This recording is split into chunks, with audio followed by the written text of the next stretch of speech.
নমস্কার, আপনারা দেখছেন voice of Bankura, presented by S sir physics. দীপাবলির ধোঁয়ায় দম বন্ধ দিল্লি, আনন্দের মাঝেই শ্বাসরুদ্ধ মানব সভ্যতা। দীপাবলির আলো ফুরোতেই ঘন ধোঁয়ার পর্দায় ঢেকে গেল রাজধানী দিল্লি। আনন্দের উৎসব পেরিয়ে আজ শ্বাস নিতে কষ্ট হচ্ছে কোটি মানুষের। শীত নামার আগেই দূষণের পারদ ছুঁয়েছে ভয়ানক উচ্চতা। দীপাবলির প্রথম দিনেই দেশের দূষণের তালিকার শীর্ষে ছিল দিল্লি। দ্বিতীয় দিনও পরিস্থিতি তেমন পরিবর্তন হয়নি, ফলে কেন্দ্র সরকার ঘোষণা করেছে গ্র্যাব 2 পর্যায়ের নিষেধাজ্ঞা। অর্থাৎ এবার কঠোরভাবে বন্ধ করা হচ্ছে নির্মাণ কাজ, সীমিত হবে যানবাহন চলাচল। শীর্ষ আদালতের হস্তক্ষেপেও যেন কাজের কাজ কিছুই হচ্ছে না। দিল্লির বাতাসে এয়ার কোয়ালিটি ইন্ডেক্স অর্থাৎ AQI বুধবার সকালেই ছুঁয়েছে 345, যা খুব খারাপ শ্রেণীতে।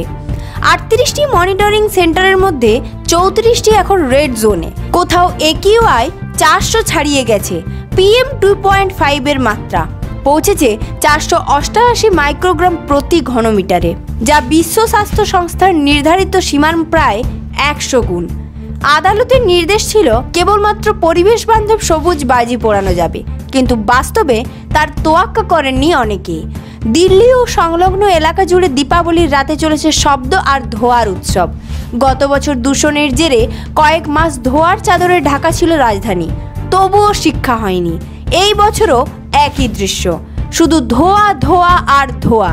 ডাক্তারদের আশঙ্কা, এই পরিস্থিতিতে শিশু ও বয়স্কদের শ্বাসকষ্ট, ফুসফুসের সমস্যা ও চোখের জ্বালা মারাত্মকভাবে বাড়ছে। বাতাসে এখন যে পরিমাণ ক্ষতিকর কণা ঘুরছে তা শরীরে ঢুকলেই বিপদ অনিবার্য। প্রশ্ন উঠছে, মানুষের নিজের ভালো বোঝার দায় কি শুধু আদালত আর প্রশাসনের? নিজেরা কি একটু সচেতন হব না? আনন্দের সাথে কি একটু আপোষ করতে পারি না? এ কেমন মানব সভ্যতা, যেখানে নিজের হাতে আমরা বিষ মিশিয়ে দিচ্ছি নিঃশ্বাসে? উৎসব হোক আনন্দের, মৃত্যুর নয়। সচেতন হন, বাঁচান নিজেকে, বাঁচান পৃথিবীকে। এই ধরনের গুরুত্বপূর্ণ খবর সবার আগে পেতে আমাদের চ্যানেলটি সাবস্ক্রাইব করুন, আর ভিডিওটি শেয়ার করতে ভুলবেন না। আপনার মতামত কমেন্টে জানান, আর লাইক শেয়ার করে ভয়েস অফ বাঁকুড়ার পাশে থাকুন।